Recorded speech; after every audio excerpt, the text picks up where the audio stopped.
Quantos aqui querem viver uma vida extraordinária? Diga amém. A pergunta que a gente precisa fazer é: se todo mundo quer viver uma vida extraordinária, por que nem todo mundo está vivendo uma vida extraordinária? Porque querer não necessariamente é poder. A gente quer milagres, mas nem todos vivem milagres. Nós queremos romper, mas nem todos estão rompendo. Nós queremos prosperar, mas nem todos estão prosperando. Nós queremos viver o sobrenatural, mas nem todos estão vivendo. A gente precisa fazer algumas perguntas em alguns momentos. Você está comigo? Diga amém. E uma dessas perguntas é: Deus, o que falta em mim para viver tudo aquilo que já está liberado em você? Sabe, uma das coisas que eu mais percebo são pessoas tentando procurar em Deus uma falha para algo que ainda não viveram em si. Eu lembro de uma mensagem que alguém mandou uma vez no direct do Insta, e ele disse assim: pastor, eu já estou cansado de esperar. Olha isso, irmão. Eu já estou cansado de esperar Jesus acalmar a tempestade. Eu estou no barco e eu estou cansado de esperar Jesus acalmar a tempestade. Eu falei: pois é, Jesus está no barco e Ele está cansado de esperar você acalmar a tempestade.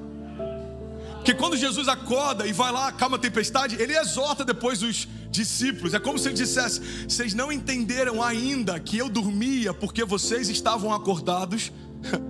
Você não pegou ainda. Jesus está dizendo: a minha tranquilidade é em saber que eu já depositei em vocês o que vocês precisam para acalmar a tempestade que está vindo contra nós.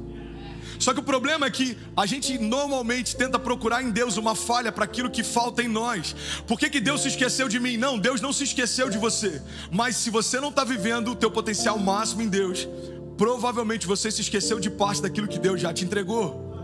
Por que Deus está demorando? Não, Deus não está demorando. Na verdade, Deus está esperando você estar pronto para receber o que Ele sempre quis derramar. Nunca tem a ver com Ele, sempre tem a ver com algo que falta em nós. Você está comigo ainda? Diga amém. Primeiro ponto fundamental para uma vida extraordinária é saber lidar com a matéria-prima. Você pode declarar comigo? Diga: matéria-prima. Diga: é fundamental para todo milagre. A gente vai entrar no momento agora History Channel, e eu preciso da tua atenção, por favor. Eu preciso que você não se distraia, para não ficar boring, para não ficar chato. Mas essa semana Deus está falando muito comigo sobre matéria-prima, e eu comecei a meditar sobre matéria-prima. E Deus me lembrou de algo que eu tinha visto há anos atrás. E eu anotei, falei: uau, preciso falar sobre isso. Então eu quero falar a história por trás de algumas coisas. Você está comigo ainda? Diga amém. Primeira coisa que eu quero compartilhar é a história do vidro. Não sei se você sabe, mas o vidro foi descoberto por acaso. Reza a lenda que há 7.000 anos atrás, mercadores fenícios tinham feito uma fogueira na areia da praia. E depois que a fogueira apagou, eles perceberam que tinha algo novo ali, tinha algo sólido, transparente e rígido, tinha algo diferente. Eles nunca tinham visto algo igual. Hoje a gente sabe que eles tinham acabado de descobrir o que a gente chama de vidro. Porque a areia, mais nitrato de sódio, mais calor, mais fogo, gera vidro. Então eles estão ali fazendo algo comum, sem ter ideia que algo extraordinário estava sendo gerado. Alguém pegou essa chave? Eles estavam fazendo algo comum, sem ter ideia que algo extraordinário estava sendo gerado. E por que algo extraordinário foi gerado? Porque tinha toda a matéria-prima necessária para algo extraordinário ser gerado. E a pergunta para a gente tem que ser: por que algo extraordinário não está acontecendo? Por dois motivos. Talvez porque eu não tenha toda a matéria-prima. Isso é se eu não caminho com Deus. Mas se eu caminho com Ele, já está tudo dentro de mim. Ou então pode entrar o segundo ponto: talvez é porque eu não saiba toda a matéria-prima que eu já carrego. E é sobre isso que eu quero começar a falar nessa manhã. Você está comigo? Diga amém. Tem algum incendiário aí? Vamos junto, irmão, não se perde. E aí eu lembrei sobre a história do vidro. Eu falei: uau, eu fui pesquisar no Google, porque eu falei: Deus, eu ouvi isso um tempo atrás, mas eu não sei se é bem isso. E eu fui procurar exatamente isso. Mercadores fenícios, há mais de 7.000 anos atrás, fazendo uma fogueira na praia, descobriram vidro. E aí eu estava aqui ontem meditando, falei: Deus, eu queria falar sobre mais alguma história que tem a ver com matéria-prima. E eu lembrei de um artigo que eu li há 2 anos atrás. Olha que loucura, irmão. Não sei se você sabe, mas existe um país na América Latina chamado Bolívia. Alguém já ouviu falar da Bolívia? Ok. Foi o único país que eu tive a oportunidade de fazer missões. Então eu lembro que a gente foi a primeira vez em Santa Cruz de la Sierra. E é incrível aquele país, a quantidade de potencial. Mas é chocante também a quantidade de pobreza. Parece muito com o nosso país também. A gente estuda durante toda a infância professores de história dizendo a quantidade de recursos naturais que o Brasil tem, como foi saqueado, e como foi colonizado, e como foi mal utilizado. E o tempo inteiro a gente traz isso na nossa memória, a consciência de que tínhamos potencial para sermos uma das nações mais poderosas da terra, mas por não sabermos usar os recursos naturais que temos, a gente continua sempre no quase. Somos quase a geração do futuro, quase o país da tecnologia, quase o país do romper. Você está comigo ainda? Diga amém. E aí eu lembrei de algo que eu li há 2 anos atrás. Olha que interessante. Na Bolívia existe a maior reserva global de lítio. 50% de toda a reserva de lítio do mundo está concentrado só na Bolívia. Eles têm o maior deserto de sal do mundo, e dentro desse maior deserto de sal do mundo existe a maior reserva de lítio do mundo. E talvez alguns estão dizendo: André, ok, eles têm uma reserva de lítio, legal, mas o que você faz com isso? Bom, só para a gente clarear um pouco essa ideia, alguns especialistas acreditam que o lítio pode ser o sucessor do petróleo para a produção de combustível. Eu não sei se você já ouviu falar, mas tem um cara chamado Elon Musk, tem uma empresa chamada Tesla, e tem algo chamado carro elétrico. E depende daquilo que a Bolívia tem de sobra.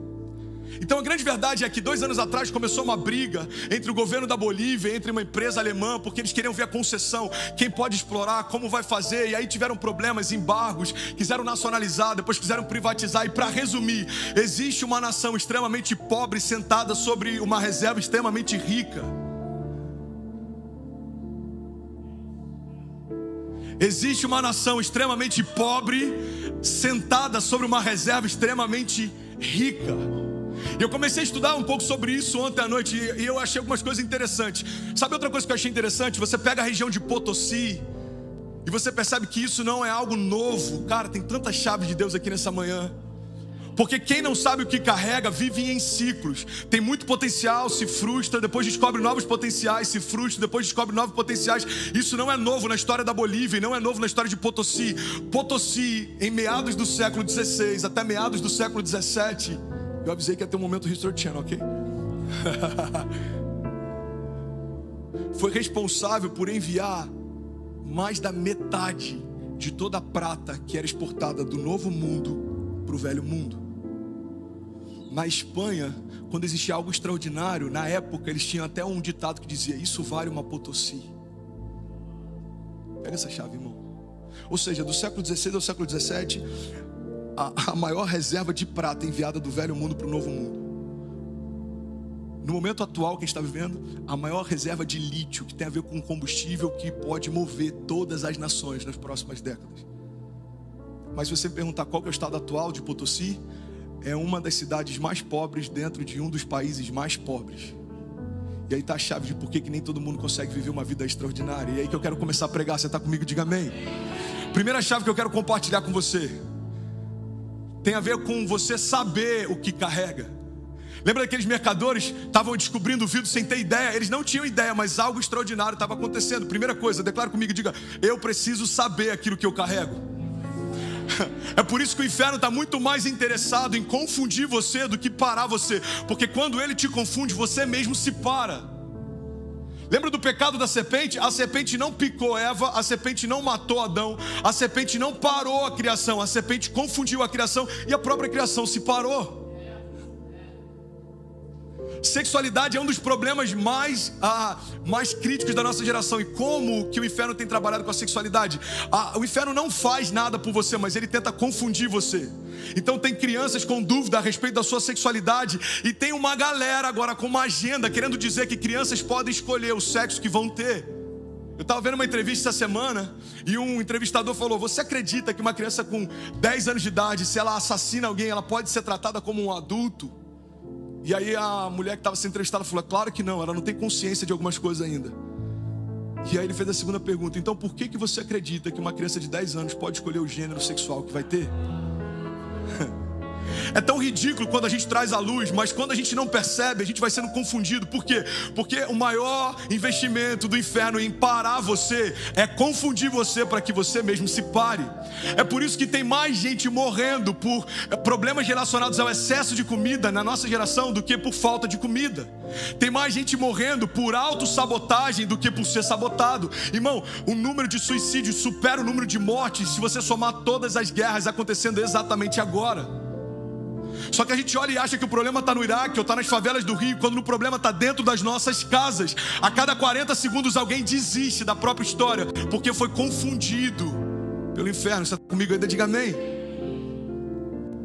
Primeira chave que eu quero compartilhar com você, irmão, não tem a ver só com o potencial que você carrega, mas com a consciência daquilo que você carrega. Quem não sabe quem é, não sabe o que pode, e vive batendo na porta dos outros, pedindo para alguém dar aquilo que Deus já te deu. Irmão, tem muita gente cansada tentando conquistar aquilo que pela fé já recebeu.